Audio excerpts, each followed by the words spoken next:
रजनीकांत की। दक्षिण के सुपरस्टार रजनीकांत ने राजनीति में आने से इनकार कर दिया है। उन्होंने इसके लिए खुद जानकारी भी दी है। उन्होंने बताया कि इस साल राजनीति में आने का फैसला उन्होंने लिया था और इससे 31 दिसंबर को अपनी पार्टी का ऐलान भी करने वाले थे, लेकिन अब स्वास्थ्य का हवाला देते हुए उन्होंने राजनीति में आने से साफ मना कर दिया है। इसी साल एक ट्वीट करके सुपरस्टार रजनीकांत ने अपनी राजनीति में आने की जानकारी दी थी और कहा था कि वो 31 दिसंबर को अपनी पार्टी का ऐलान भी करने वाले हैं। लेकिन हाल ही में उनकी तबीयत बिगड़ने के बाद उन्होंने अपने इस फैसले पर दोबारा विचार करते हुए राजनीति में नहीं आने का फैसला लिया है।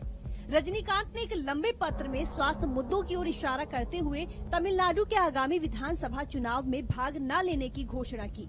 इस दौरान रजनीकांत ने कहा कि अपने निर्णय से पीछे हटने पर मुझे आलोचना का शिकार होना पड़ेगा, लेकिन मैं अपने प्रशंसकों को किसी दुविधा की स्थिति में नहीं रखना चाहता।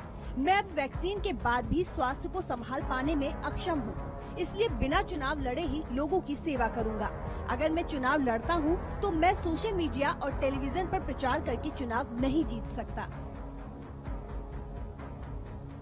ऐसा नहीं है कि दक्षिण भारतीय फिल्मों के महानायक रजनीकांत का प्रभाव पहली बार राजनीति में दिख रहा है। 2016 में जयललिता और 2018 में करुणानिधि के निधन के बाद तमिल राजनीति में एक शून्य सा बन चुका है। इसके बाद से ही लगातार रजनीकांत और कमल हसन के ऊपर लोगों की निगाहें बनी हुई हैं। यही वजह है कि रजनीकांत पिछले 2 सालों से राजनीति में सक्रिय हैं, लेकिन आधिकारिक तौर पर उन्होंने अभी तक राजनीति में प्रवेश नहीं किया था और इसी के चलते इस महीने की शुरुआत में मशहूर फिल्म एक्टर रजनीकांत ने कहा था कि वो जनवरी 2021 में अपनी राजनीतिक पार्टी बनाएंगे। अपनी पार्टी का ऐलान करते हुए रजनीकांत ने स्पष्ट किया था कि उनकी पार्टी तमिलनाडु में 2021 का विधानसभा चुनाव लड़ेगी, लेकिन इससे पहले वो इस पार्टी का ऐलान करते उनकी तबीयत बिगड़ गई और एक फिल्म की शूटिंग के दौरान उन्हें ब्लड प्रेशर की शिकायत पर अस्पताल में भर्ती कराया गया था। बताया जा रहा है कि जिस फिल्म की वो शूटिंग कर रहे थे, उस फिल्म के सेट पर कई लोगों का कोरोना टेस्ट पॉजिटिव आया था। हालांकि रजनीकांत का कोरोना टेस्ट नेगेटिव था, उसके बाद भी उन्होंने खुद को आइसोलेट कर लिया था।